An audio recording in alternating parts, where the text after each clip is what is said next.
Hi everyone, I'm number one Marmaduke fan. Summa triggerum, summa spoilerum, summa tangentum. I had one of those dreams last night where I woke up in the middle of the dream and in half a daze I said, "This is the best idea ever," and then went back to sleep. And then I woke up and I remembered the dream and thought about it. And most of the time when that happens, I think about the idea and it's actually terrible. There are giant logical inconsistencies or just the whole idea seems dumb. But this one, as I think about the dream, it's not like it's the best idea ever, but I think it's actually a decent idea. And I had a dream about the Teenage Mutant Ninja Turtles, which just started out as an action scene. And then it developed down a logical path towards something I think would actually be a pretty good pitch for the Teenage Mutant Ninja Turtles. And would definitely be better than whatever trash they're producing now, where just the character design of the Turtles looks hideous. Maybe the writing and the storytelling will be good, but in the visual department, I don't have much hope in the newest incarnation of the Teenage Mutant Ninja Turtles. So this isn't exactly how I would fix them, but this is the weird dream that came to me that could fix the Ninja Turtles and why I think it could actually work as a Turtles fan. So I guess the first thing I think I'll tell you what the dream was so you know what the heck prompted this, and then I'll explain to you what my reasoning was from that and how it would fix these characters. So the dream was a action scene on a train. The train was speeding. They had to stop the bomb that Shredder had or whatever on the train, and they tried to break through the glass, and the glass was too thick because they're not in a movie with breakaway glass. So I think Donatello had to do some quick mental calculations, and they figured out a way to increase the force of their impact and use their shell to shield them from the shattered glass. So then they burst through with a lot more speed and force and then stop the bomb. But then everyone on the train sees them and they end up in the newspaper and their secret is revealed. So that was about as far. Oh, and then they got taken to court. Essentially, Child Custody Services saw that these teenage turtle creatures were running around and came and took them from Splinter, and there was this whole trial. So then I wake up from that and I think, oh, that's so great. And then late this morning, I think about it and I say, well, actually, that gets at something that's constantly been a theme of the Teenage Mutant Ninja Turtles, but they've never really committed to the bit of doing something with, at least as far as I know. Maybe they've done something with this in one of the many decades worth of comics that have been published that I haven't had time to read yet. But a theme of the Ninja Turtles is always that Splinter wants them to learn to be ninjas. If you were to ask Splinter what's the most important thing for them to be, teenage mutants, ninjas, or turtles, he would put the underscore under ninjas. He wants them to be silent. He wants them to be unseen. He's afraid they'll be treated as freaks of nature. Maybe he's afraid the government will kidnap them and experiment on them or dissect them to try to figure out how they came to be. And in a lot of versions of the Turtles play this off as a joke. They don't care if they're seen. Especially, the 90s movie, they tried to be silent and deadly, and then in the sequels, it became a running joke that they're not that good at stealth or actually being ninjas at all, and they're constantly being seen by people on the outside. So what if Splinter's concerns weren't just sort of laughed away as him being too much of a worrywart?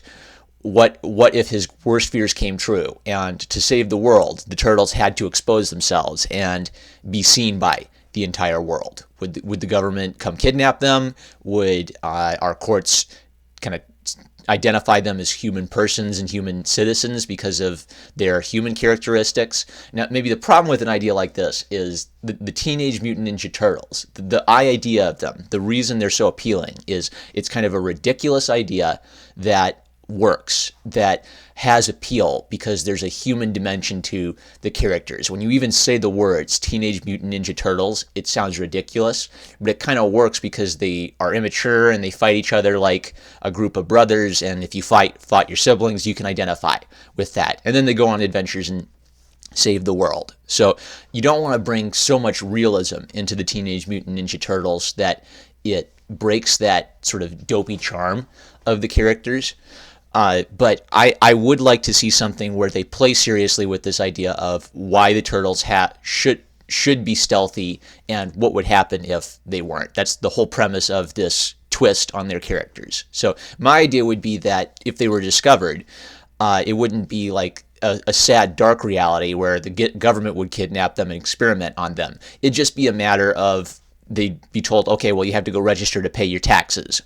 Splinter's your adopted daddy. Well, okay, he needs to speak to child services and sign the paperwork. It'd be treated as like a weird thing, like people being born with blue skin, but it wouldn't be treated as a out of this world thing. Because when you think about it, if we discovered Teenage Mutant Ninja Turtles living in the sewers in our reality, it would be absolutely nuts. But if they discovered that in something like the Marvel superhero universe, that would be another Tuesday. And the strange thing about the Turtles is in some versions, they're the only strange thing in their universe. And in other things, they live in a world full of aliens and all kinds of unusual magical creatures. So they're living in a universe where strange things have been seen before. And because of that, people are a little bit more tolerant and accepting of something as unusual as humanoid turtle creatures. So that's the pitch. It's going to be the turtles sort of normalizing themselves into a more human life, but it will still have the core appeal of the Turtles, which is action adventures and sort of brothers being brothers and fighting all the time. That it's got to be 90% action and brothers roasting each other kind of humor, and 10% interesting little stories with the Turtles. So that was my dream. So I guess the second thing I should address is what's the origin of this version of the Ninja Turtles. When I did a review of a Ninja Turtle Batman comic book a while ago, I mentioned that I thought it was absolutely disgusting that they were having Donatello have crushes on April O'Neil and Batgirl, because they are turtles. They were hatched out of an egg that came out of a turtle mom. It's weird to imagine the turtles engaged in romance unless it's something tragic, like Donatello feels unrequited love and he can't help how he feels, but there's no way that can ever be reciprocated because he literally is a turtle. He's not a human being. Then what I floated as just an idea was, if you really wanted the turtles to have romance, then you would have to completely change their origin story so they were human beings who changed into turtle-like human beings. So they're not turtles who look like human beings. They're human beings who look like turtles. And the problem with something like that is if you change the origin story, people get upset. But the 80s cartoon changed the origin story by having Splinter be Hamato Yoshi, not just Hamato Yoshi's pet rat. So there we go. We've already had a very popular version of the Turtles where not only can the ooze turn animals into human-like creatures, but it can also turn humans into animal-like creatures. So this is kind of sort of a thought experiment in committing to the bit. The bit I want to commit to is, what would it take realistically for the Turtles to work as sort of romantic triangle? I hate romantic triangles, but to have any kind of romance in a Ninja Turtle story whatsoever, what would it take to make that work and have people mentally accept it? Well, we have to get rid of the feeling that it's promoting bestiality with turtles. So they have to start out as human boys, I'd say maybe in an orphanage, and then the story progresses like a normal Ninja Turtles origin story from there. They touch the ooze, Hamato Yoshi escapes the shredder and he touches a rat. He transforms into a rat. They touch the ooze. They touch baby turtles, and the 4 young boys from the orphanage transform into turtles. And then Hamato Yoshi takes compassion on them. They have to be orphans, so we don't have this weird problem of them going missing and their parents wondering where they are. So Splinter can still be their father figure. He takes them into the sewers because he's afraid they'll be hunted down and killed, and he raises them.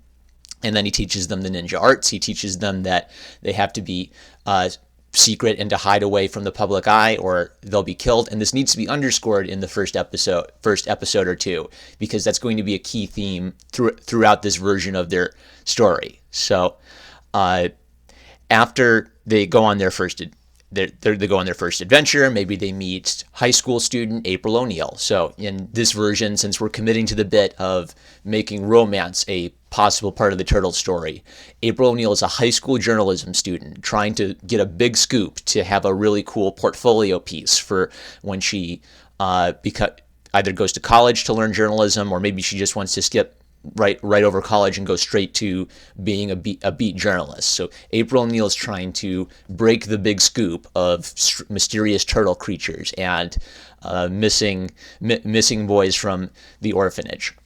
So it's like a normal turtle story from there. They meet April O'Neil, they fight the Shredder, they go on some adventures, they stop the Shredder. But after the first episode, or maybe you start with a 2 or 3 episode arc, it ends with the turtles being discovered. They've saved the world, but they have been discovered by the entire world. Everyone knows that there are Teenage Mutant Ninja Turtles living in the sewers of New York. And then this is the reason I like this idea is it could be a twist on the formula of the Teenage Mutant Ninja Turtles, but you could still stay true to who the Teenage Mutant Ninja Turtles are as characters, which is a problem a lot of revamps have. The new Powerpuff Girls gets roasted a lot because it doesn't really emphasize the superheroics of the Powerpuff Girls. It emphasizes more kind of cutesy girl humor about them.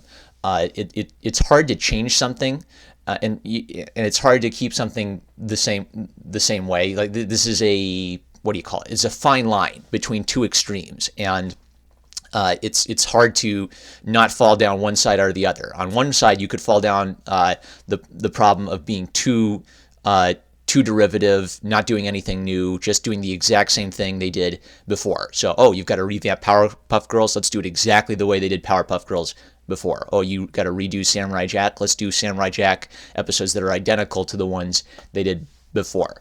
And on the other extreme would be changing it so much it doesn't even feel anything remotely like what people connected with or clicked with. A formula break it is an example of something which twists up what kind of stories you tell with the characters. But if the characters feel like they are really those characters, it can still work. It's the characters you love in a slightly different situation. So the slightly different situation is, instead of hiding in the sewers all the time, the turtles go into a high school as human boys who are just sort of freakish in how they look. And then they can have, maybe a few little fun romantic adventures. They could try out sports teams or chess teams. They could meet new high school kids. They could get bullied. Donatello could get bullied for being a nerd, and the other 3 could get bullied for being green and having 3 fingers. It gives you an opportunity to underscore the teenage part of Teenage Mutant Ninja Turtles. So this was a point I was going to get at. For most of the Turtles' history, the word turtles has been the biggest part of their logo, and that's been treated as the most important aspect of their branding, the fact that they're turtles. But for people who really love these characters, the most interesting and kind of identifiable part of them is their sort of simple personalities and how those personalities bounce off each other, and how well those work in adventure stories. Michelangelo is comic relief. He's kind of your goofy kid brother. Donatello is really smart and inventive. I mixed them up. Michelangelo's goofy. Raphael is feisty and he has a temper problem. And Leonardo is super serious and he just wants to be perceived as a mature grown-up. Those are so simple and they work so well for telling adventure stories. They are identifiable as characters because they are teenage boys, essentially. And a lot of people can identify with that because if you weren't a teenage boy at one point in your life, you probably knew teenage boys, or you were the girl and you had teenage boy brothers. So you roll your eyes and you can connect something about these fantastical characters with real life. So the pitch for this would be, I don't know, sort of tongue in cheek. It'd be like My Ninja Turtle Senpai or something, where the high school aspect is played up as a key part of the storytelling for these characters. So you could have an episode where they try to join the football team, and then you could have another run-of-the-mill Ninja Turtle episode where they go on an adventure and fight Krang or fight whatever the Triceratop aliens are. They would still be the Ninja Turtles. They would look like the Ninja Turtles. They would act like the Ninja Turtles. They would go on adventures with Splinter and April O'Neil and Casey Jones, like the Ninja Turtles.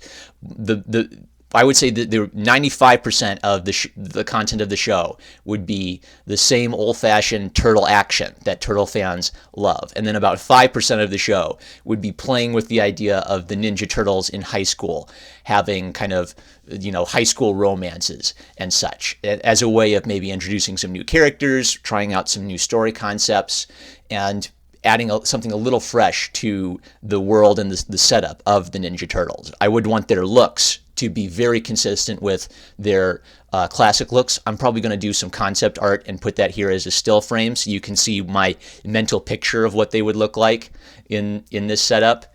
And for there to be high school romance, I'm flexible on a lot of this. If for there to be high school romance, I think you would have to change their origin story and have them be human boys from an orphanage who were changed into turtles. If you don't want high school romance in this, then they can keep their old origin story. They can be turtles, and you could have zero romance. I want zero bestiality jokes, Nickelodeon, and then you could still have fun high school stories like trying out for the football team, or Leonardo runs for class president because he's super serious, but then Michelangelo wins because he's a lot more gregarious and people like him. Those kinds of stories, I think it would be a lot of fun to see the Ninja Turtles engaging in that, and it'd give people a chance to see the turtle characters as teenagers, as human teenagers, being an important part of who they are. So that's my pitch. As I thought about it, this is the kind of idea which I wouldn't be embarrassed to pitch to Kevin Eastman or Peter Laird if I could polish it a bit. Since it's some other person's since it's not my characters, I don't like spending lots of time doing just fan art projects. So this is one I'm just throwing out there as a kind of a fun idea. And oh, by the way, this is an open source idea. So the Teenage Mutant Ninja Turtles are obviously copyrighted, but if you wanted to take this idea because you like doing fan comics and want to do something with it, you have my permission. If you want to take this idea and just do it with your own characters, make it preteen, bat, samurai, cats, whatever, then yeah, go for it. You don't need my permission. I am throwing this idea into the public domain for you to do with what you will. But pretty much this is one thing I would do to fix what I think are kind of lame versions of the Teenage Mutant Ninja Turtles and create an opportunity for a new batch of writers to tell stories for the Ninja Turtles, which connect with the classic feel of who the characters are, but give them some opportunity to do something with the characters that hasn't been done before. Anyway, I think I'm going to do more of these open source story pitches or kind of fanfics where I look at a property where I think they're not doing so good and make some suggestions for how they could be drawn better or how the stories could be told better. But that's my goofy dream, guys. Just like the Diversity in Comics channel will tell you about all my goofy dreams and story ideas, but unlike the Diversity in Comics channel,